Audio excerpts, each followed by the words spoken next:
অবস্থান করছি। ইতিমধ্যে আমার দলের সদস্যরা এই বিষয়ে সাবলীলভাবে এবং বিভিন্ন বিষয়ে যুক্তি দিয়ে উপস্থাপন করেছে যে আগের শিক্ষা ব্যবস্থায় এখন উন্নত। আমি একজন বড় আপুকে জিজ্ঞেস করেছিলাম যে আপনি কি ঘোড়া দেখেছেন, ঘোড়া দেখতে কেমন? তিনি বললেন ঘোড়ার একটি লেজ রয়েছে, তার লেজ লম্বা এবং সে হাম্বা হাম্বা করে। কিন্তু আমি তাকে জিজ্ঞেস করলাম আপনি কি সরাসরি দেখেছেন? সে বলছে না, আমি মানুষের কাছে শুনেছি। তাহলেও আমি আমার বিপক্ষ দলকে প্রশ্ন করতে পারি, আপনারা না জেনে বিভিন্ন বিষয় সম্পর্কে আমাদের দোষ দিতে পারেন। এছাড়া আমি আরো বিভিন্ন বিষয় বলতে চাই।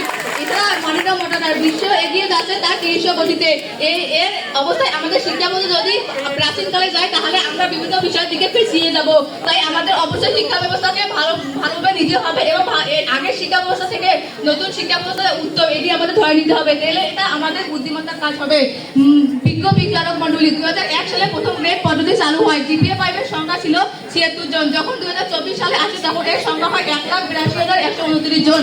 যারা এখানে খুশি হওয়ার কিছু নেই, এই অটোপাসের জামানায় এটাই হওয়ার কথা।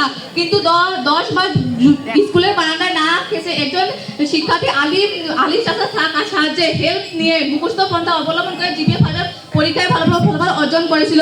কিন্তু তখন বলা হয়েছে সে জিপিএ 5 অর্জন করেছে। তাকে যখন এটা ইংরেজি ধরা হয়েছিল তখন সে বলছে আই হ্যাভ জিপিএ 5 এবং বলেছে আই হ্যাভ জিপিএ 5। তারপরেও আবার বিপক্ষ দলের বন্ধুগণ বলে আপনারা যা খুশি বল ভাইরে, আমরা মুখস্থ শিক্ষা ব্যবস্থায় চাইলে।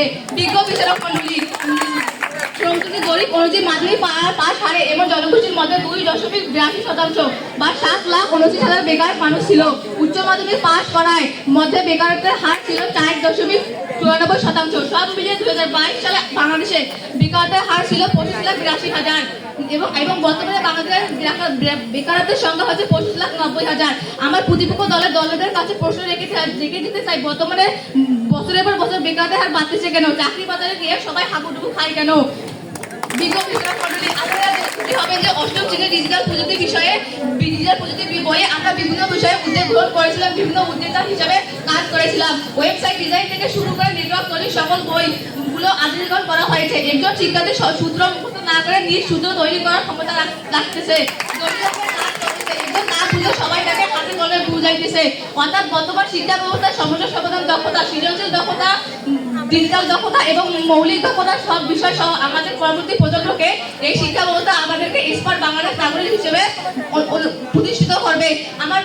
আমার প্রতিপক্ষ দলেরা আমাদের প্রশ্ন করেছে যে বর্তমানে শিক্ষা ব্যবস্থা ডিম ভাজি এবং আলু ভর্তা নিয়ে বিভিন্ন বিষয়ে বলা হয়েছে, কিন্তু আমার প্রতিপক্ষ দলের বন্ধুরা জানে না যে ডিম ভাজি এবং আলু ভর্তা আমাদের সমাজে প্রচলিত রয়েছে।